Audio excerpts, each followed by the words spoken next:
Hello everybody, I'm trying to make cassava cake today. So I'll be using organic coconut milk, honey, butter, freshly grated cassava or yucca root that I bought yesterday. I grated early in the morning. I have cheese and a baking pan. I will show you guys how it's being done.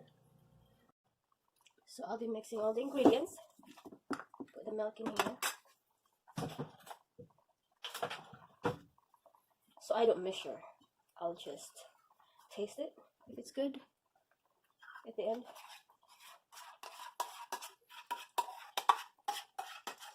So I get my coconut milk from Costco, which is this brand. It's pretty good.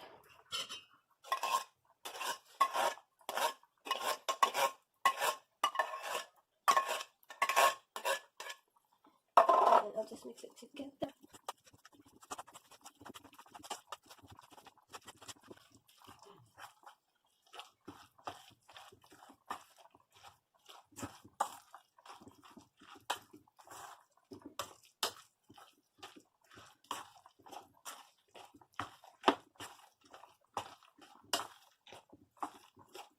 It's usually one whole big yucca root and 1 can of coconut milk.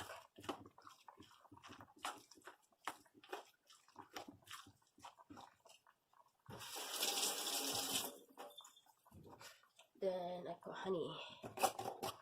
So on the honey I also kind of estimate it. I have to taste it before I actually bake it, so not taste it, but I'll show you guys what we usually do. Just so. This honey came from Oregon City that we picked up yesterday.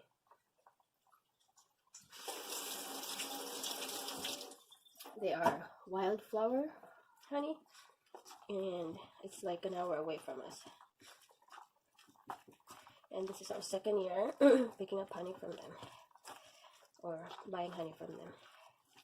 I usually get our honey from the guy in Portland, but he raised the price from $45 per gallon to $50 plus delivery fee. So I stopped getting honey from him. Well, you pay delivery fee because he lives pretty far away, and he comes by in Forest Grove, and yeah, you have to pay the delivery fee if you want him to drop it off. And that's about it. Then I will heat up the butter. I usually get like, what is this? It's almost like a half of the butter, like half of the entire butter. Is it half? Not really half, but it's actually, this is half, and this is what I'm usually using. Oops. Well, it's a 3/4 of the butter, actually 3/4. So we'll just need to warm it up in the microwave.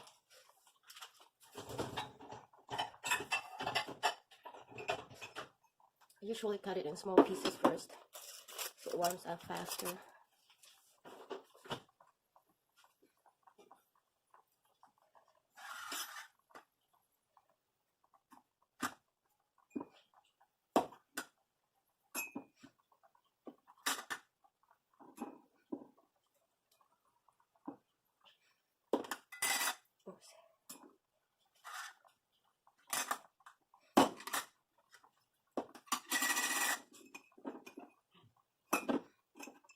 I put it in here and then put it in the microwave for like 30 seconds.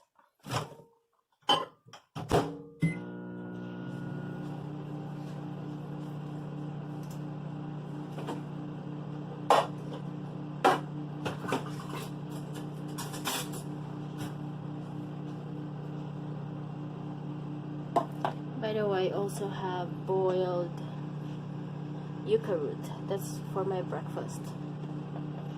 So yeah, I eat them for breakfast with eggs and coffee. So here it is after 30 seconds.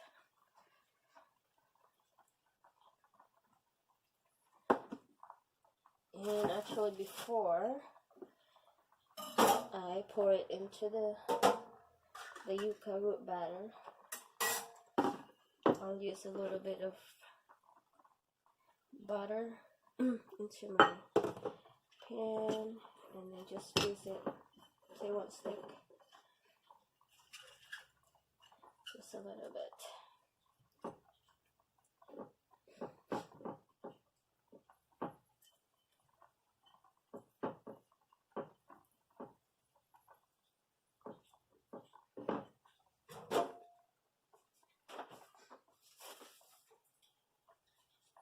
Just to show you how big was the yucca I'm talking about.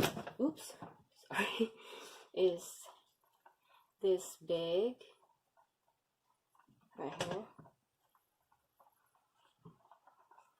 And what is that, like almost as huge as a cup, a coffee mug. Right here. And I usually buy like a foot long, like that big. You can get it from the Asian store. I usually get it from the Asian store. Sometimes they also have it at the Mexican store. And just pour the butter in here. And then mix it.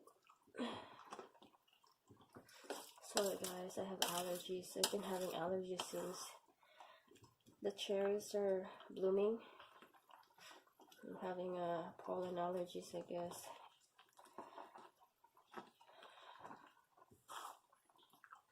So I put honey in here for now. And then, oh, by the way, I usually put salt. So I just also kind of estimate the salt. This is the Himalayan salt.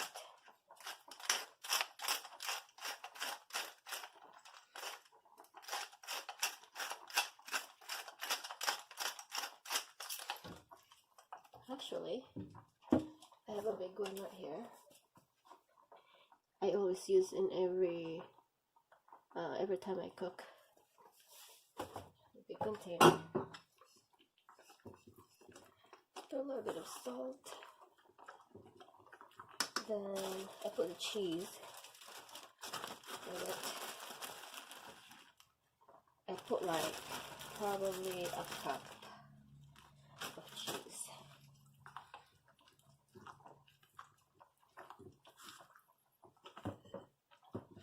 But I don't put eggs.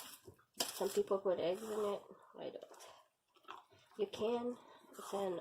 It's optional. But I like it just no eggs. You can put like more than a cup of cheese. So now I want to make sure that our batter actually is good, or the sweetness is enough. So I'll use a small pan to test it. So I'll be cooking it right here. There we go. I'll put a little bit of butter. So I always do this every time I cook something, like something that you cannot taste it raw. I always try to make sure I cook it here first. It's like if I make our own sausage, I'll do exactly the same. I have to heat up the pan and put a tiny like piece of it into the pan, cook it, taste it. If the seasoning is enough, then you can cook the entire thing. Same thing if I make some meatballs. Anything that's actually, if you cook it raw, I always do that. Just so you don't put anything in the oven, like it doesn't taste good. So always a test. Alright, put it here. So this is, I wanna test it and make sure that the batter has enough sugar or enough cheese in it. It's just better to do this. Okay, I'm heating up the pan a little bit higher. And I will cook it in 350 degrees. So I'm heating up my oven already, 350. And then I'll cook it for 45 minutes to an hour. I'll see if the cheese is enough, but I can put more cheese. Oh, by the way, my tinabokal is done. Ta-da. So I used honey on this one too. I'm gonna dry it, and it's good for breakfast.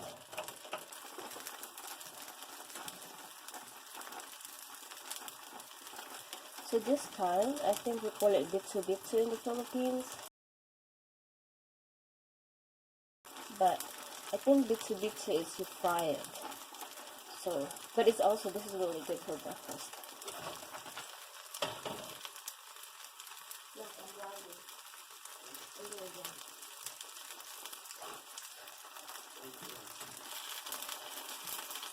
I'm cooking cassava cake.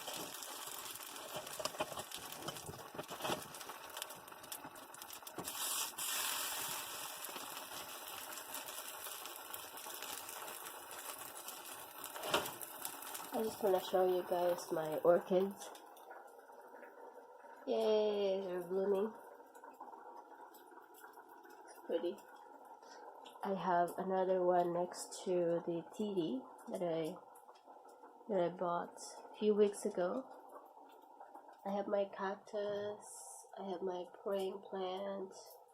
I think prayer plant or something. I don't remember what it's called. And I have my roses that actually died when we went for a 2 weeks vacation in Florida and Texas. When we came home, they were like, literally, it's full of bloom. When I came home, they all like dried out. So it was the only plant that I totally forgot to put water. So sorry. Alright, let's go back to this. And just look at this. It's just honey on it, and I'm drying them out. It's the pinabokal. What is called boiled cassava. Yay, it's almost done. So just taste it. I'm gonna turn up the fire. Taste it.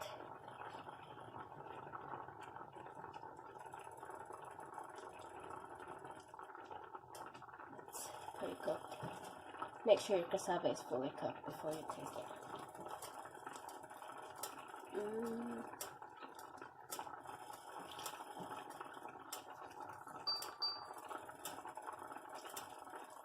The sweetness is enough for me, so it's pretty good. So I put almost probably like 3/4 cups of honey. So yeah, it's pretty good. So this is good enough. I'm gonna start pouring it into the pan. Oops, my baking pan here.